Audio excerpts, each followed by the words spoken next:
আসসালামু আলাইকুম। আমি রেবেকা সুলতানা চলে আসলাম আপনাদের মাঝে নতুন আরেকটি ভিডিও নিয়ে। আজকে তো শুক্রবার, আমি সকাল 5টার সময় উঠেছি, এখন সকাল 5টা বাজে। আমি রুটি বানিয়ে নিচ্ছি, অর্ধেক রুটি বানানো হয়ে গেছে আর 2-1টা বাকি আছে। রুটিগুলো বানিয়ে নিচ্ছি। আজকে তো ছেলের প্রাইভেট আছে, একদম সকাল 7:30 থেকে প্রায় 1টা বেজে যাবে বাসায় আসতে। সেজন্য আমি খুব সকালে উঠেছি, নামাজ পড়েই রুটিগুলো বানিয়ে নিচ্ছি। এই যে একে একে রুটিগুলো বানিয়ে নিচ্ছি। সকাল সকাল না উঠলে তো প্রাইভেটে নিয়ে যেতে হবে, দেরি হয়ে যাবে। সেজন্য সকালে আমি রুটিটা বানিয়ে নিলাম। তারপরে আলু ভাজি কেটে নিচ্ছি, গাজর আলু ভাজি কেটে ভাজিটাও করে নিচ্ছি। দুপুরের জন্য একটা তরকারি রান্না করে যাবো, যেন আসে ভাত চাপিয়ে দিতে পারি আর একটা তরকারি যে কোনো একটা সবজি রান্না করতে পারি। সেজন্য তো ভাজিটা করে নিচ্ছি। তারপরে মাছও ভেজে দিয়েছি। দেখুন এখনও অন্ধকার অন্ধকার হয়ে আছে আর আমি রান্নাটা সেরে নিচ্ছি। আমার ভিডিওটা যদি এখন পর্যন্ত যারা দেখছেন তারা প্লিজ একটা লাইক দিয়ে দিবেন। আপনাদের একটা লাইক আরও অনেকের কাছে পৌঁছে দিতে সাহায্য করবে।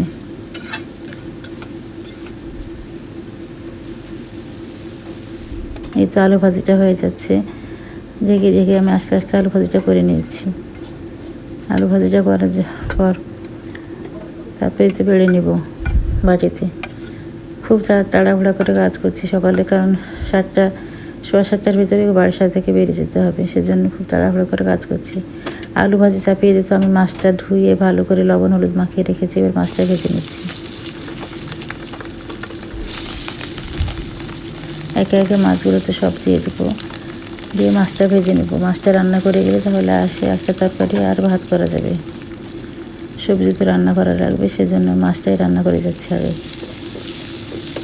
মাছগুলো তো ভাজা হয়ে গেছে একে একে সব। তারপরে ওই কড়াইয়ে আমি পটলগুলো ভেজেছি। পটল দিয়ে মাছ রান্না করবো আর পাবদা মাছ।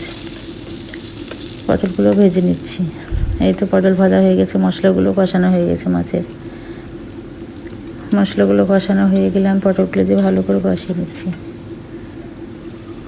আমার ভিডিওটা যদি আপনারা এতটুকু ভালো লেগে থাকে তাহলে প্লিজ লাইক কমেন্ট সাবস্ক্রাইব করে দিবেন। আর যদি ফেসবুক পেজ থেকে দেখে থাকেন শেয়ার করে দিয়ে আমার সঙ্গেই থেকে যেতে পারেন।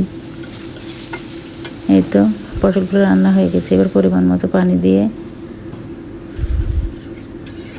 আমি ঢেকে দেবো ঝোল ফুটে আসা পর্যন্ত।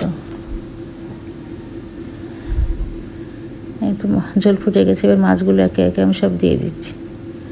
আর এতটাই গরম যে রান্নাঘরে রান্না করতে রুটি বানাতে আমি মাঝে গোসল হয়ে গেছে, এত গরম। এই তো মাছগুলো সব দিয়ে দিয়েছি। মাছগুলো রান্না হয়ে গেলে আমি ঢেলে নিব। তারপরে রান্নাঘরটা পরিষ্কার করে চলে যাব ছেলেকে নিয়ে। মাছগুলো তো রান্না হয়ে গেছে, এবার আমি ঢেলে নেব।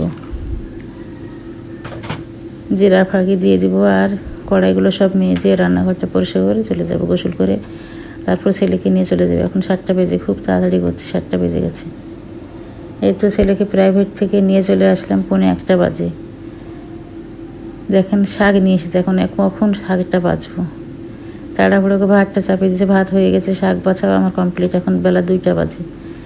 শাকগুলো ভালো করে বেছে ধুয়ে পরিষ্কার করে রেখেছি। তারপরে এখন শাকটাও রান্না করে নেব। শাক রান্না করার জন্য তো পেঁয়াজ কাঁচামরিচ আর অল্প একটু পানি দিয়েছি, লবণ যেন শুকিয়ে না যায় সেজন্য লবণ দিয়ে তারপরে শাকটা আমি সেদ্ধ করে নেব। পাটের শাক আর পাতাগুলো এত ছোটো ছোটো, বড় পাতা হলে খুব তাড়াতাড়ি বাছা হয়ে যেত, ছোটো ছোটো পাতা অনেকক্ষণ লেগেছে বাছতেই। তো শাকটা আমার রান্না কমপ্লিট হয়ে গেছে, তেলে দিয়ে নিয়েছি। এবার ঢেলে নেব। অনেকগুলো তো কাজ বাকি আছে, ঘর ঝাড়ু দেওয়া, গোসল করা। গরমে এদিকে নামাজ পড়তে চলে গেছে আপনাদের ভাইয়েরা, ভাতও খাবে। তাড়াহুড়ো করে আমি রান্না বান্না শেষ করে নিয়েছি। এই তো শাকটা রান্না কমপ্লিট হয়ে গেছে আমার। আসসালামু আলাইকুম।